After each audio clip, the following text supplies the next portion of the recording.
Prime Minister, of course, who has a direct connection with God. सत्य के साथ खड़ा होना चाहिए। सत्य।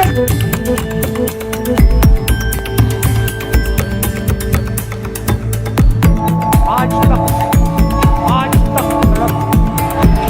नमस्ते भी नहीं करते। कहीं मोदी जी ना देख लें, प्रॉब्लम हो जाएगी। 2000 साल पहले की बात करते हो, थोड़ी सी भविष्य की भी बात कर देते हैं, इंडिया के फ्यूचर की बात कर देते हैं। जिस धर्म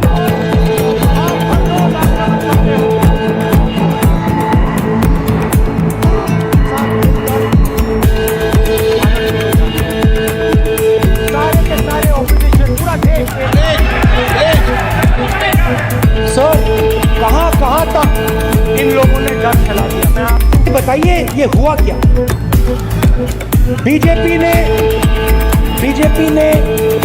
माननीय प्रतिपक्ष के नेता एक मिनट इंसान कैसे हैवान बनता जा रहा है, अगर उस चीज को आपको देखना है तो आपको मणिपुर की सिचुएशन देखनी पड़ेगी, जहाँ पे 60,000 पीपल अपने घर से बेघर हो गए और रेफ्यूजी कैंप में रह रहे हैं। बहुत सारे लोग यहाँ पे बात कर रहे हैं कि सेंट्रल में भी बीजेपी की गवर्नमेंट है, स्टेट में भी है, तो फिर मणिपुर का मुद्दा सॉल्व क्यों नहीं हो रहा। तो सबसे पहले तो ये मुद्दा स्टार्ट कहाँ से हुआ। ये मुद्दा स्टार्ट हुआ मैटी और कुकी, ये जो दो कम्युनिटी है उनके बीच में झगड़ा हुआ और उसके बाद से ये मुद्दा सुलझा। मणिपुर आज 1-2 साल से जल रहा है। बहुत सारे निर्दोष लोगों की हत्या हुई। कुकी ट्राइब ने मैटी पे हमला किया, मैटी ट्राइब ने कुकी पे हमला किया। वहाँ पे नागा ट्राइब भी है जो कि लड़ रहा है अपने अधिकारों के लिए। लेकिन 1 साल पहले हमने एक शर्मसार होने वाली घटना देखी, जिसमें एक लड़की कुकी ट्राइब से बिलोंग करती थी और उसे नंगा होके घुमाया गया। अगर आप इंसानियत की नजर से देखोगे इस चीज को तो आप सोचिए कि झगड़ा कितना बड़ा है। कुकी ट्राइब ये कहती है कि जो गवर्नमेंट है मणिपुर में वो मैटी को सपोर्ट करती है, मतलब मैटी ट्राइब, इसलिए कुकी ट्राइब चाहती है कि उसे रिजर्वेशन मिले। इसलिए कुकी ट्राइब अपनी जमीन के लिए लड़ रही है। और ये भी कहा गया जो स्टेट गवर्नमेंट है वो मैटी को सपोर्ट करती है, मतलब मैटी ट्राइब को। और कुकी ट्राइब के जितने भी एरिया है उसमें जो एंटी ड्रग एडिक्शन चालू किया था अभियान, वो सिर्फ और सिर्फ कुकी ट्राइब वाले एरिया में ही उसे अंजाम दिया गया, बल्कि मेटी ट्राइब का जो एरिया था वहाँ पे इस अभियान को नहीं चलाया गया। बहुत सारे लोग यहाँ पे ये सोच रहे होंगे कि मणिपुर में जो हिंसा हो रही है, ये जो हिंसा है इससे सिर्फ मणिपुर को नुकसान। बिल्कुल गलत, इससे हमारे देश को नुकसान है। क्योंकि जब जीएसटी जब लेने का टाइम आया मणिपुर से, तो सेंट्रल गवर्नमेंट ने बहुत ही बड़ी गिरावट देखी। वहाँ पे जितने भी शॉप्स है, जितने भी बिजनेसेस है, वो क्लोज होते जा रहे हैं और वहाँ पे लोग बैंकरप्ट तो होते ही जा रहे हैं, प्लस अपना घर बार छोड़ के वो रेफ्यूजी कैंप में रहने जा रहे हैं। कितनी जगहों पे तो रेफ्यूजी कैंप भी सुरक्षित नहीं है, लोग वहाँ पे जाके भी हमला कर रहे हैं। राहुल गांधी जी वापस मणिपुर गए अभी 2-3 दिन पहले। उन्होंने मणिपुर जाके ये कहा कि वो यहाँ पे कोई राजनीति करने नहीं आए, वो रेफ्यूजी कैंप में जो लोग रह रहे हैं उनसे मिलने आए और पूछने आए कि वो कैसे है। अब उन्होंने तो प्रेस कॉन्फ्रेंस में कह दिया कि वो किसी मीडिया वाले का सवाल नहीं लेंगे, क्योंकि वो पॉलिटिक्स करने नहीं आए और इसे वो पॉलिटिकल मुद्दा बनाना नहीं चाहते। लेकिन राहुल गांधी जी एक पॉलिटिशियन, और पॉलिटिशियन कहीं पे भी जाएगा तो उस मुद्दे को पॉलिटिक्स की तरह ही देखा जाता है। यहाँ पे मणिपुर जाने का एक और रीजन है, क्योंकि मणिपुर में 2 लोकसभा सीटें हैं और दोनों कांग्रेस ने जीती। राहुल गांधी जी ये प्रूव करना चाहते हैं कि वो जो है वो लोगों के नेता है, कि आप देखो मोदी जी मणिपुर आए ही नहीं, और राहुल गांधी जी ये प्रूव करना चाहते हैं पूरे देशवासियों को कि देखो मैं कितनी बार मणिपुर जाके आया, लोगों से मिलके आया, उनकी तकलीफों को समझा और मैंने कैसे गवर्नमेंट से मांग की कि जल्द से जल्द इस इशू को खत्म किया जाए। हमारी आर्मी और मणिपुर की पुलिस लगी हुई है कि ये हिंसा को रोका जाए। बहुत सारी मणिपुर की जगहों पे नेट को बंद कर दिया गया है, लेकिन राहुल गांधी जी बार बार मणिपुर जा रहे, ये सीधा सा सेंट्रल और मणिपुर की जो स्टेट गवर्नमेंट है उसको संकेत देता है कि वो बहुत ही सीरियस है मणिपुर के मामले, और मणिपुर का मामला वो चाहते हैं कि जल्द से जल्द रिजॉल्व हो जाए। हमने संसद में मणिपुर के एमपी की स्पीच सुनी, आपको दिखेगा वो मणिपुर के एमपी जो स्पीच दे रहे उनके अंदर कितना गुस्सा है और वो कितने गुस्से में स्पीच दे रहे थे। उन्होंने ये भी कहा कि मणिपुर क्या देश का हिस्सा नहीं है, भारत का हिस्सा नहीं है। मणिपुर के एमपी ने ये भी कहा बीजेपी पार्टी जो अपने आप को राष्ट्रवादी पार्टी बताती है, तो मणिपुर में जो हो रहा है उसको क्यों नहीं रोक रही। अगर उसको वो रोकेगी तभी हम मानेंगे कि वो एक राष्ट्रवादी पार्टी है। अब पॉलिटिक्स में तो एक दूसरे के ऊपर आरोप लगाए जाते हैं, लेकिन यहाँ पे जो मणिपुर वासी है उन पे क्या गुजर रही होगी ये तो वही लोग जान। लास्ट में मैं सिर्फ इतना कहना चाहूंगा कि देख तेरे संसार की हालत क्या हो गई भगवान, कितना बदल गया इंसान। जय हिंद।